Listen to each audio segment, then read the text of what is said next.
Bom dia, igreja, a paz do Senhor. Leitura bíblica de hoje para darmos continuidade à nossa série de devocionais e encerrar mais uma semana de devocionais, já com saudade desse tema, porque é um tema muito bom, muito polêmico e muito atual, né? A gente sempre quer que Deus abra as portas que a gente quer e muitas das vezes o Senhor tem outros planos para a nossa vida. Planos maiores, como foi dito essa semana.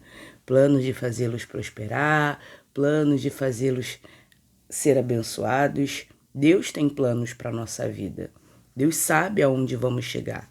Mas será que estamos dispostos, disponíveis a deixar que Deus molde nossa vida, ou a gente é egoísta o suficiente para achar que sabemos de alguma coisa, que somos deuses da nossa própria vida? Quando Deus fecha uma porta que você queria abrir, era você que queria abrir, não Deus. Mas devemos estar disponíveis para entender quando Deus quer que abra uma porta e quando Deus não quer que abra. Hoje, no nosso sexto episódio, nós vamos falar sobre alinhando a vontade ao discernimento, a nova porta. O ciclo se fecha quando tiramos os olhos da porta trancada e começamos a observar onde Deus está acendendo novas luzes e abrindo novos caminhos. Queremos tanto alguma coisa que focamos tanto nela que às vezes Deus está aqui do lado, abrindo a portinha do lado, abrindo às vezes uma porta até maior, e a gente tem o hábito de ficar preso, enraizado nessa porta que Deus fechou. Mas vamos começar com nossos versículos chaves, que são os que mais importam para a nossa vida. Vamos lá. Salmos 37, versículo 4. Deleite-se no Senhor e Ele atenderá os desejos do seu coração. Deleite-se no Senhor.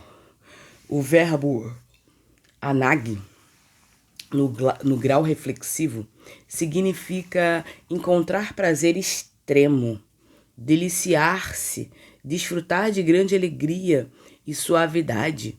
O mandamento exige que o crente encontre a sua maior satisfação e felicidade na própria pessoa e na presença e caráter de Yahweh, e não apenas nas dádivas que ele pode conceder. Isso é o que é difícil, as pessoas contemplarem a Deus pelo que Ele é, por quem Ele é.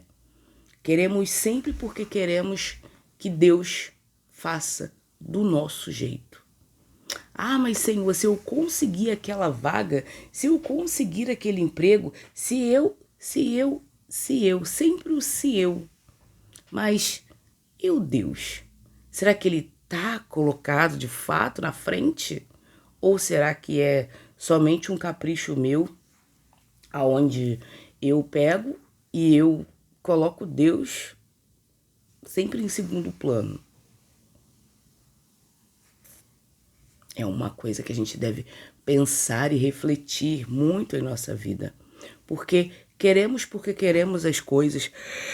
Queremos porque queremos as bênçãos. Porém, será que estamos preparados para receber tais bênçãos?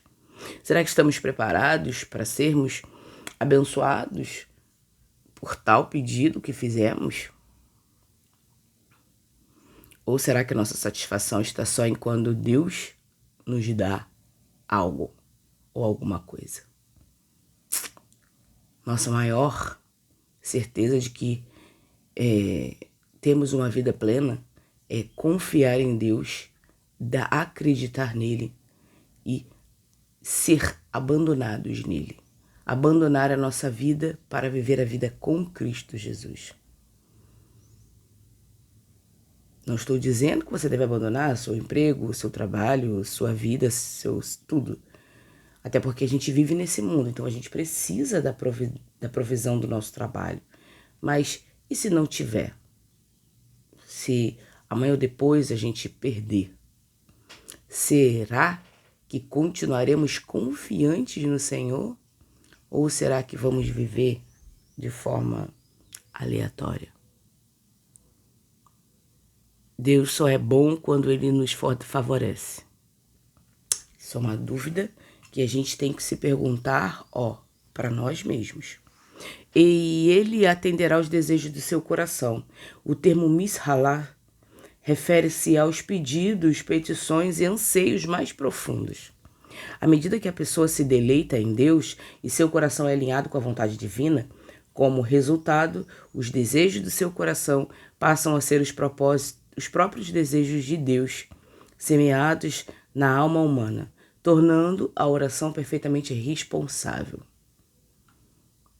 Orar pedindo só por bênçãos, por benefícios, por bens, não é uma oração que alegra de fato o coração de Deus.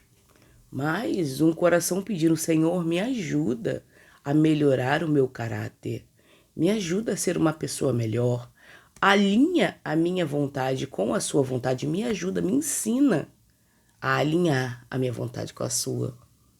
E que a sua vontade prevaleça.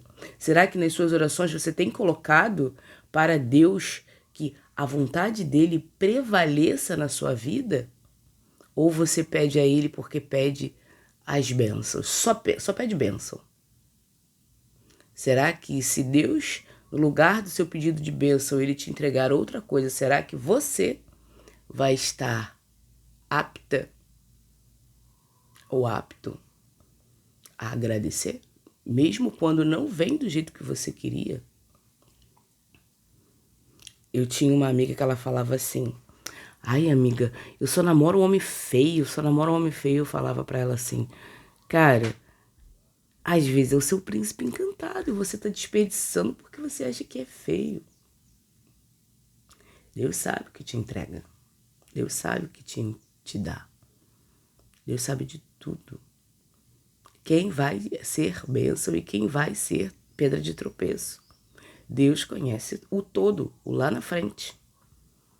Busque a Deus por quem Ele é. E não apenas pelo que Ele pode fazer. Quando a sua energia suprema estiver na presença e no relacionamento com o Senhor, a sua vontade se alinhará à dele e os seus desejos refletirão o próprio coração de Deus. Quando você está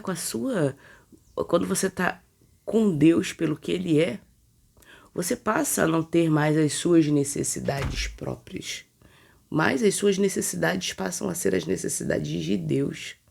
Você passa a ter uma outra ótica, uma outra visão, um outro olhar para as coisas de Deus. Salmo 37, versículo 5. Entregue o seu caminho ao Senhor, confie nele e ele agirá. Entregue o seu caminho ao Senhor. O verbo galau significa literalmente rolar. Como rolar uma enorme e pesada pedra sobre os ombros para cima de outra pessoa. Rolar o caminho implica transferir conscientemente o peso das suas decisões, preocupações e futuro para os ombros soberanos de Deus. Confie nele. O verbo batar transmite a ideia de deitar-se de bruços, expressando dependência total, descanso e ausência de pânico. E ele agirá. A promessa é direta. O verbo assar, fazer, realizar, agir, garante que uma vez descarregado o peso em Deus, a responsabilidade pelo resultado e execução do propósito passa a ser do Todo-Poderoso. Porém, é uma ação conjunta. É você e Deus.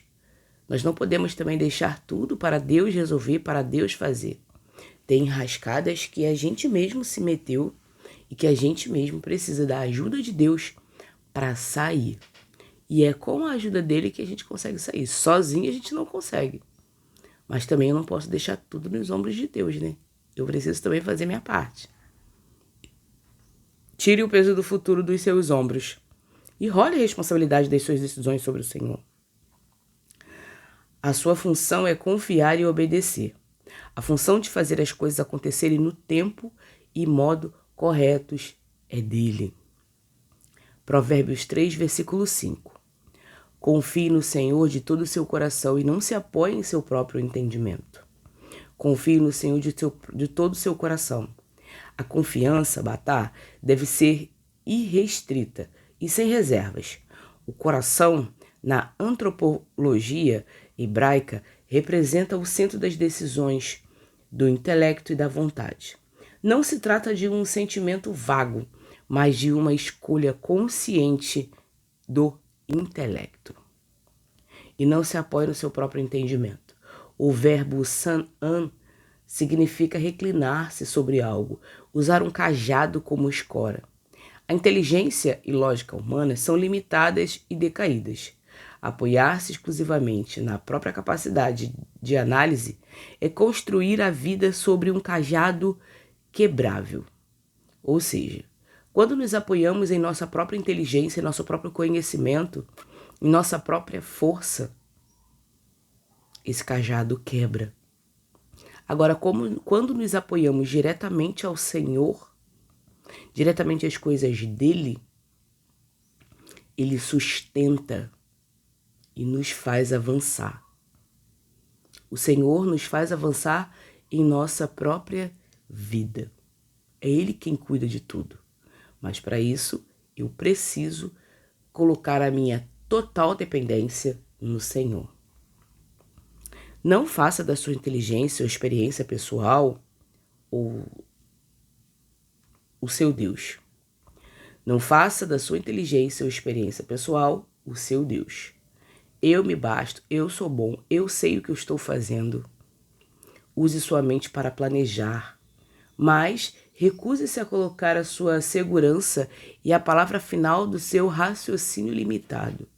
Consulte ao Senhor, consulte irmãos mais velhos para te ajudar em suas decisões diárias. Procure uma irmã mais velha, procure um irmão mais velho, principalmente na fé, porque ele vai saber te orientar, vai saber te direcionar. Seja no trabalho, seja na sua vida espiritual, seja em qualquer atitude. Provérbios 3, versículo 6. Reconheça ao Senhor em todos os seus caminhos e Ele endireitará as suas veredas. Reconheça ao Senhor em todos os seus caminhos. O verbo iada significa conhecer intimamente, experimentar uma relação viva e submeter-se à autoridade. Reconhecer a Deus em todos os caminhos implica consultar o Senhor e buscar a sua aprovação em cada área da sua família, em cada área da sua vida. Família, trabalhos, finanças, relacionamentos, no âmbito geral. E ele endireitará as suas veredas. O verbo iaçar no grau intensivo, piel, significa aplanar uma estrada, remover os obstáculos, buracos e desvios perigosos. Deus não garante a ausência de lutas, de problemas, mas promete que o caminho conduzirá ao destino certo, sem que a gente se perca. O que quer dizer isso? Não importa o que você fez. O que importa é o momento que você entregou a sua vida para o Senhor e que você confia nele e que você reconhece ele e ele vai endireitando a estrada da sua vida. Ele vai direcionando a sua vida. Ele vai te ajudando, te auxiliando, te conduzindo a um caminho correto. Não sem problemas, não sem obstáculos, mas você consegue passar por esses obstáculos sem cair. Pleno. Pode haver percalços, pode haver tropeços, pode, mas o Senhor te sustenta. Mesmo que você caia, o Senhor te levanta. Você precisa acreditar nisso. Acreditar é dar crédito, colocar fé nisso, nas coisas do Senhor. Mantenha uma consulta diária e íntima com Deus em tudo que fizer. Quando você envolve o Senhor nas pequenas e grandes decisões, Ele limpa os obstáculos do caminho e guia com segurança ao propósito que é dele. Salmos 119, versículo 105. A tua palavra é lâmpada que ilumina os meus passos e luz de modo geral para os meus caminhos. A tua palavra é lâmpada que ilumina os meus passos. No mundo antigo, a lâmpada era um pequeno recipiente de barro com azeite que iluminava apenas o passo imediato à frente no escuro. A palavra de Deus, Dabar, é a lanterna que nos dá discernimento para a próxima decisão imediata, impedindo o tropeço no presente. É isso que é a palavra de Deus. Ela ilumina os nossos passos, ela ilumina o nosso caminho, ela ilumina onde nós iremos passar. Basta estudarmos. E luz de modo geral para o meu caminho. Enquanto a lâmpada ilumina o passo curto, a luz ilumina a estrada, a distância. A Escritura dá tanta orientação prática para a decisão de hoje, quanto a visão panorâmica e a sabedoria para o destino de toda a vida. Tem ensinamento para tudo na Bíblia. As Escrituras Sagradas são o manual do crente. Na verdade, são o manual da vida de todos. Porém, nem todos querem estudar. Porque nem todos querem sacrificar, né? A maioria das pessoas querem o que elas querem para a vida delas. Eu escolho, tá bem para mim, tá bom. Sendo que a gente vê que a vida da pessoa não tá tudo bem. E ela sabe que não tá tudo bem. Porém, a mudança requer sacrifícios. Os sacrifícios requerem dor. A dor requer experiência. A experiência requer amadurecimento. E é aos poucos que nós vamos agindo e vivendo para uma vida nova diferente. Não espere que Deus mostre o mapa dos próximos 10 anos para dar o passo da obediência. A palavra de Deus lhe dará a luz necessária para o passo de hoje. Siga a direção do presente e o caminho do futuro ficará claro. Isaías 30, 21. Quer você se volte para a direita, quer para a esquerda, uma voz atrás de você dirá: este é o caminho, siga-o. Quer você volte para a direita ou para a esquerda. Descreve momentos de encruzilhadas divididos existenciais em decisão moral, onde o crente hesita sobre qual direção tomar na jornada. Uma voz atrás de você dirá. A metáfora representa o mestre divino, referindo-se no versículo 20. Andando logo atrás do seu povo, como guia, pastor vigilante, refere-se à iluminação interior do Espírito Santo, aplicando a palavra de Deus ao coração do crente. Quantas vezes você queria ir para a direita e o Espírito Santo falou, não vai por aí não. Já contei em devocionais anteriores que um belo dia, eu saindo do meu trabalho, e eu tenho um caminho a percorrer, a seguir. Isso 4:pouca da tarde. Eu senti assim mesmo dentro de mim. Não vai por aí. Entra aqui. E eu falei, mas aqui é mais... Eu tenho que passar por aqui. Aí eu escutei de novo, vai por aqui, corta o caminho por aqui. E aí eu cortei o caminho por aqui. E tinham algumas pessoas que estavam cometendo assalto ali onde eu iria passar. E o Senhor não deixou. Então, ouça a voz de Deus, leia as Escrituras Sagradas, estejam em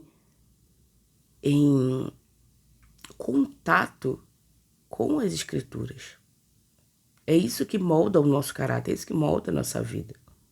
A gente pode até se perder no meio do caminho, mas o que importa é andar com o Senhor. Aprender. Natália, mas eu não consigo ler. Beleza, tem Bíblia em áudio. Você consegue ouvir. Coloca lá Spotify, tem a Bíblia toda narrada. Tem no aplicativo MyTurner, tem o aplicativo Bíblia, que você consegue ver ela proclamada, ela lida por Cid Moreira. Tem o YouVerse, que também é um aplicativo que você consegue ouvir as escrituras, ouvir a leitura bíblica. Você consegue ler e você consegue ouvir. Minha mãe falava assim, que não entra pela cabeça, entra pelos dedos. Se você não está conseguindo aprender estudando, lendo, escreve. Senta com a Bíblia, vai ouvindo, pega os pontos principais que você está ouvindo, vai escrevendo. Tipo, isso são pontos principais sobre o tema relacionado.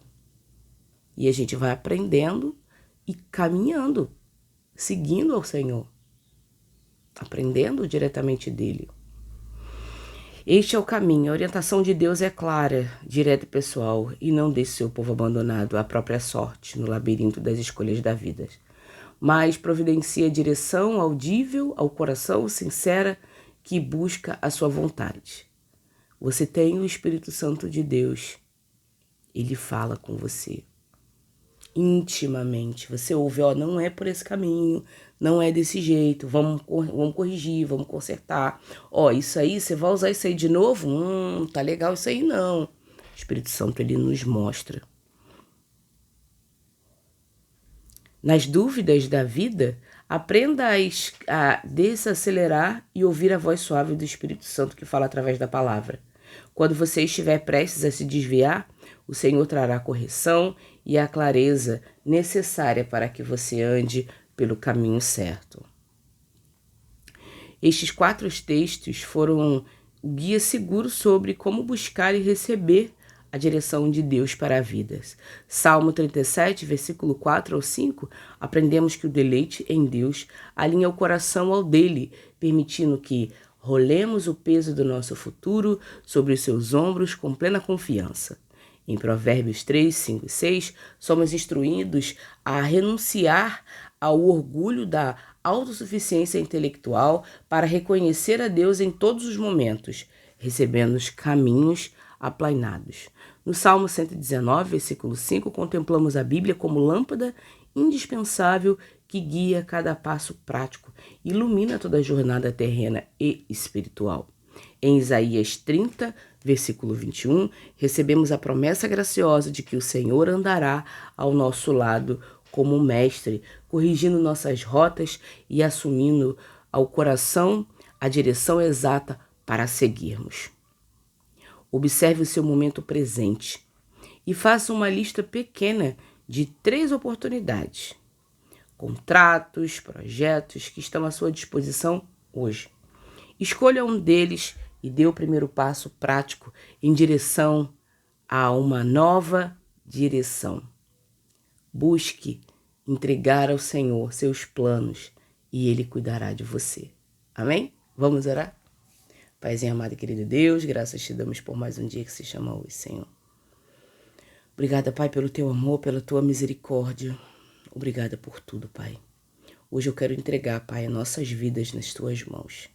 Entregar aquelas pessoas que estão, Pai, com doenças graves. Todas aquelas pessoas que o Senhor sabe que precisa de cura, que precisa de milagre. Te pedimos, Pai, que o Senhor entre com provisão e providência na vida dessas pessoas, Pai. Tome-nos, Pai, todos em tuas mãos. Dirija a nossa vida, perdoe nossos pecados. Dirija-nos, Pai. Hoje, Pai, oramos e te agradecemos e te entregamos tudo em tuas mãos. Amém. Amém.